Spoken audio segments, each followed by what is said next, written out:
विद्यार्थियों,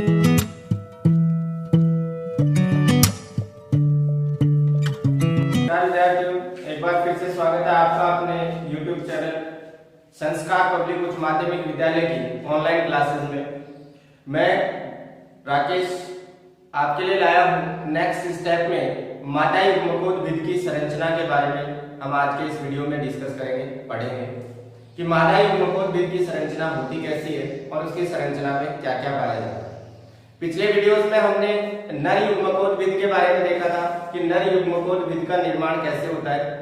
आज हम मादा युग्मकोद विधि की चर्चा करेंगे। तो हमारा आज का टॉपिक है मादा युग्मकोद विधि की संरचना और उसका विकास। सबसे फर्स्ट तो हमें यह देखना है कि जब हमने एक प्रारूपिक पुष्प की संरचना देखी थी तो उस पुष्प की संरचना में हमने ये देखा था कि एक पुष्प के अंदर दो प्रकार के जननांग होते हैं, नर जननांग और मादा जननांग। यहां हम मादा जननांग की बात करेंगे तो पुष्प के अंदर जो मादा जननांग होता है उस मादा जननांग को क्या कहा जाता है? मादा जननांग को जायांग कहा जाता है। मादा जननांग को क्या कहा गया? जायांग कहा गया। क्या कहा जाए? जायांग। और इस जायांग की जब अपन चर्चा करते हैं तो ये जायांग किससे बना होता है? अंडकों से। जायांग का निर्माण किससे होता है? अंडकों से होता है। अब विद्यार्थी अंडकों की अगर अपन बात करें तो जायांग के अंदर ये जो अंडक है उन संख्या एक या अधिक हो सकती है, यानी मादा जननांग जो है अपना, उस मादा जननांग का जो पार्ट है उसको हम किस नाम से जान लेते हैं? जायांग। और इसे जायांग का निर्माण किससे हो रहा है? एक या एक से अधिक अंडकों से हो रहा है। ये अंडक क्या है? ये अंडक बीजांड को, किसको? बीजांड को धारण करने वाली, बीजांड को धारण करने वाली रूपांतरित पर्ण। क्या है? रूपांतरित पर्ण है। ये हमें याद रख कि अंडक क्या है? बीजांड को धारण करने वाली रूपांतरित पर्ण। अब जब इस अंडक की बात की जाए तो ये अंडक दो प्रकार के हो सकते हैं। मैं इस अंडक की बात करता हूं। ये अंडक दो तरीके के कौन कौन से हो सकते हैं, हम उनकी चर्चा करते हैं। तो ये अंडक दो तरीके के हो सकते हैं। सबसे फर्स्ट वियुक्त अंडक,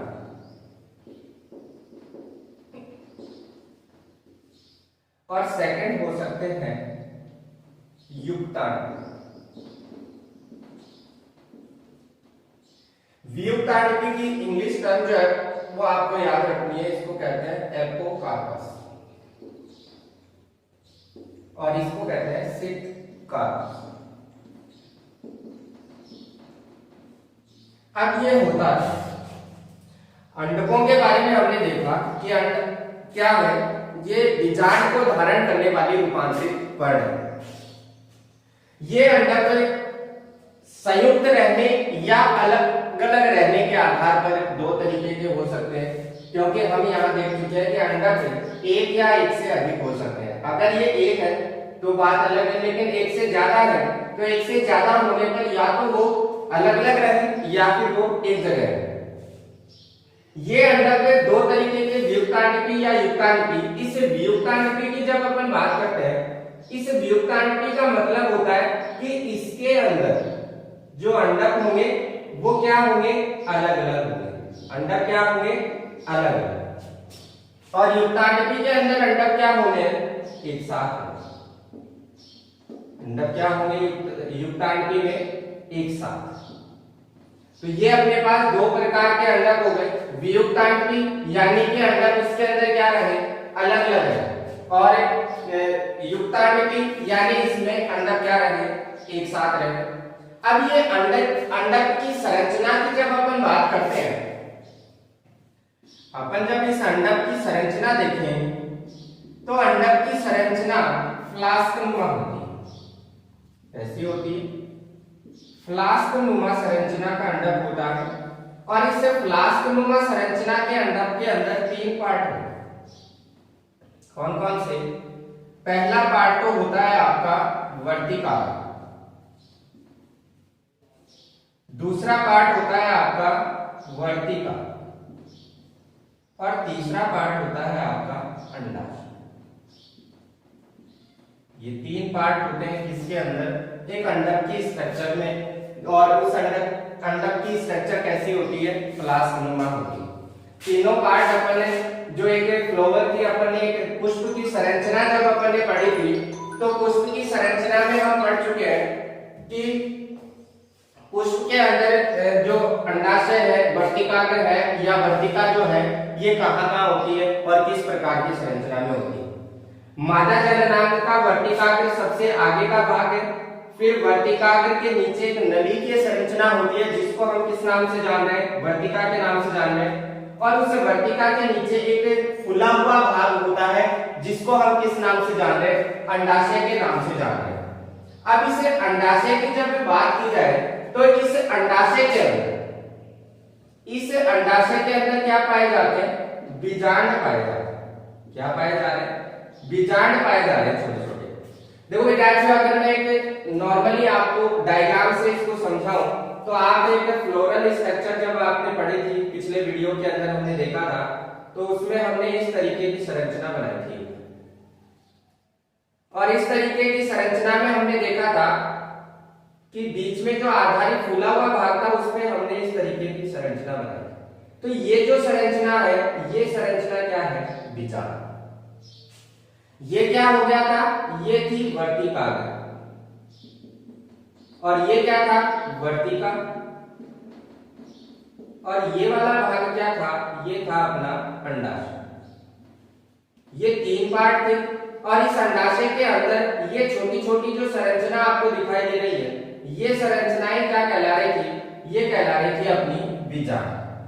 और यहाँ पर हम देख सकते हैं ये जो बीजांड है ये किसी एक डंठलनुमा संरचना के साथ यहाँ जुड़ा हुआ है। तो ये जो बीजांड है ये एक संरचना होती है जिसको बीजांड ग्रंथ कहते हैं। इस बीजांड ग्रंथ की सहायता से ये अंडाशय की भीतरी भित्ति के साथ जुड़ा हुआ है। ये बीजांड किसकी सहायता से जुड़ा होगा? बीजांड वृंत की सहायता से जुड़ेगा। किसके ऊपर? अंडाशय की भीतरी भित्ति से। किससे जुड़ेगा? अंडाशय की भीतरी भित्ति से।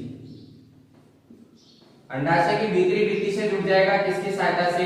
बीजांड ग्रंथ की सहायता से। यहाँ पर एक मोस्ट थिंग आपको ये भी ध्यान रखनी है कि ये जो बीजांड है, इसी बीजांड को क्या कहा गया है? गुरु बीजाणु धानी कहा गया। क्या कहा गया है? गुरु बीजाणु धानी कहा गया। तो आपको ये चीज याद रखनी है कि गुरु बीजाणु धानी किसका नाम है? बीजांड को ही कहा जाता है। तो ये अपन ने देखा कि बीजांड किस प्रकार जुड़ा होता है अंडाशय के अंदर।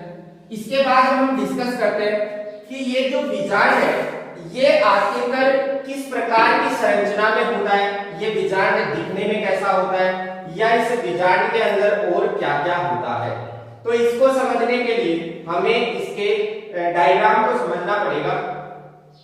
अगर हम इसको एक बीजांड को एक डायग्राम से समझना चाहें तो इस डायग्राम से हम एक प्राथमिक बीजांड की संरचना को समझेंगे। बीजांड की जब बात की जाए तो डायग्राम में आप देख सकते हैं लगभग ये आपको किस प्रकार का दिखाई दे रहा है? गोलाकार दिखाई दे रहा है। तो इसकी संरचना लगभग गोलाकार होती है। जब इस बीजांड की संरचना की बात करें तो बीजांड की संरचना हम यहाँ देखें। इस बीजांड की संरचना के अंदर सबसे नीचे की तरफ जो अभी अपन ने देखा कि ये बीजांड किसकी सहायता से जुड़ा हुआ है? बीजांड ग्रंथ की सहायता से। तो ये तो क्या है आपका? वो बीजांड ग्रंथ है जिसकी सहायता से ये बीजांड क्या हो रहा है? जुड़ा हुआ है यहाँ पर। इस बीजांड ग्रंथ के बाद इसके ऊपर की संरचना आती है ये बीजांड द्वार। ये बीजांड द्वार क्या? इस बीजांड द्वार को समझने के लिए हमें यहाँ देखना पड़ेगा कि ये जो अध्यावरण है, बीजांड की संरचना में दो इंटेगुमेंट होते हैं, दो अध्यावरण होते हैं। ये अध्यावरण क्या करते हैं, नीचे की तरफ आकर किसका निर्माण कर देते हैं, एक नली की संरचना का निर्माण करते हैं, जिसको बीजांड द्वार कहा गया। अब इस बीजांड की संरचना में आप दो छोर देख रहे होंगे, एक तो ये वाला और एक नीचे की तरफ वाला। इस बीजांड का ये जो आधारीय भाग है, ये आधारीय भाग कहलाता है सेलेजा। क्या कहलाएगा, सेलेजा वाला भाग, या मैं कहूं कि इसको निभागीय सिरा या निभागीय छोर कहते हैं। क्या कहते हैं, निभागीय छोर, निभाग की तरफ वाला भाग। और एक सिरा आपके पास ये हो गया, इसको क्या कहते हैं, बीजांड द्वारीय छोर या बीजांड द्वार की तरफ वाला भाग। यहां पर हम जब इसके आगे चर्चा करते हैं तो हम देखेंगे कि यहां जो इसके दो इंटेगुमेंट है, दो जो इसके अध्यावरण है, यहां आप इसको देख सकते हैं कि ये एक अध्यावरण, ये दूसरा अध्यावरण, और ये दोनों अध्यावरण यहां देखो एक नली की संरचना का निर्माण कर रहे हैं दोनों तरफ। ये भी उसी अध्यावरण का पार्ट है, एक अध्यावरण हो गया, ये दूसरा अध्यावरण हो गया। ये जो दोनों तरफ के अध्यावरण है, ये बीच में देखो, ये यहां पर किसका निर्माण कर रहे हैं, नली की संरचना का। इस नली की संरचना को ही क्या नाम दिया गया है, बीजांड द्वार नाम दिया गया है। तो विद्यार्थियों, यहां पर आपको देखना है कि बीजांड की संरचना में दो तो छोर होते हैं, जिनमें एक को कहा जाता है निभागीय छोर और दूसरा छोर क्या कहलाता है आपका, बीजांड द्वारीय छोर कहलाता है, जिसके अंदर बीजांड द्वारीय जो छोर है, उस बीजांड द्वारीय छोर के ऊपर एक संरचना बनती है बीजांड द्वार, और उस बीजांड द्वार का निर्माण किससे हो रहा है, आपकी अध्यावरणों से हो रहा है, इन इंटेगुमेंट से हो रहा है। अब यहां हम चर्चा करते हैं, इस बीजांड के अंदर ये जो आपको भाग दिखाई दे रहा है, ये भाग है आपका क्या, बीजांड काय। और इस बीजांड काय के अंदर जो कोशिकाएं होती हैं, वो पेरेंकाइमेटस या बीजांड की मैं स्ट्रक्चर की बात करूं तो बीजांड गोलाकार और पेरेंकाइमेटस कोशिकाओं का बना होता है। इन कोशिकाओं में से एक कोशिका क्या करती है, अपने आकार में वृद्धि करती है, और आकार में वृद्धि करके आगे की प्रोसेस जो है वो कर देती है। यहां पर हम देखें, इस बीजांड काय के अंदर की तरफ आपको ये स्ट्रक्चर एक दिख रही होगी ग्रीन कलर में, ये स्ट्रक्चर है आपकी एम्ब्रियो सैक, जिसको हम कहते हैं भ्रूण कोश। ये संरचना क्या कहला रही है आपकी, भ्रूण कोश कहला रही है। इस भ्रूण कोश के अंदर, इस भ्रूण कोश को क्या कहा जाएगा, मादा युग्म कोश भी कहा जाएगा। इस भ्रूण कोश के अंदर जब अपन बात करें तो इस भ्रूण कोश में भी दो छोर, एक छोर तो ये है जिसके अंदर तीन कोशिकाएं हैं, ये तीन, और दूसरा छोर ये है जिसके ऊपर भी तीन कोशिकाएं। अब इन छोरों को अपन क्या नाम दें, इन सिरों को अपन नाम देंगे, देखो इस भ्रूणकोश का ये सिरा तो कौन सा हो गया, बीजांड द्वारीय सिरा हो गया, या बीजांड द्वार की तरफ वाला सिरा हो गया ये, और दूसरा ये सिरा क्या हो गया, ये निभागीय सिरे वाली कोशिकाएं हो गई, या निभागीय छोर वाली कोशिकाएं हो गई। यहां इस भ्रूणकोश की जब अपन बात करते हैं तो हम देखेंगे कि ये जो तीन कोशिकाओं का समूह है, ये तीन कोशिकाएं निभागीय छोर की तरफ आती है, और ये जो तीन कोशिकाएं हैं ये बीजांड द्वारीय छोर की तरफ आती है। मैं इन कोशिकाओं के समूह की बात करता हूं। निभागीय छोर वाली जो कोशिकाएं हैं, इन निभागीय छोर वाली कोशिकाओं के समूह को क्या नाम दिया गया है, प्रतिध्रुवीय कोशिकाएं। क्या नाम दिया गया है, प्रतिध्रुवीय या प्रतिमुखी कोशिकाएं कह सकते हैं अपन, प्रतिमुखी कोशिकाएं भी कह सकते हैं, प्रतिमुखी कोशिकाएं। इसके बाद नीचे की तरफ बीजांड द्वार की तरफ जो कोशिकाएं हैं, उन तीन कोशिकाओं के समूह को कहा गया है यहाँ पे अंड समुच्चय। क्या नाम दिया गया है, अंड समुच्चय। मैं इस अंड समुच्चय की बात करता हूं यहाँ। इस अंड समुच्चय में क्या है, इस अंड समुच्चय में मध्य की जो कोशिका है, मध्य की कोशिका, ये मध्य की कोशिका क्या कहलाती है, ये कोशिका कहलाती है अंड कोशिका। क्या कहलाती है, अंड कोशिका कहलाती है। मध्य की कोशिका क्या कहला रही है आपकी? अंड कोशिका कहला रही है। यानी आप यहाँ देख सकते हैं ये जो बीच वाली कोशिका है, ये बीच वाली कोशिका ही क्या कहला रही है? अंड कोशिका कहला रही है।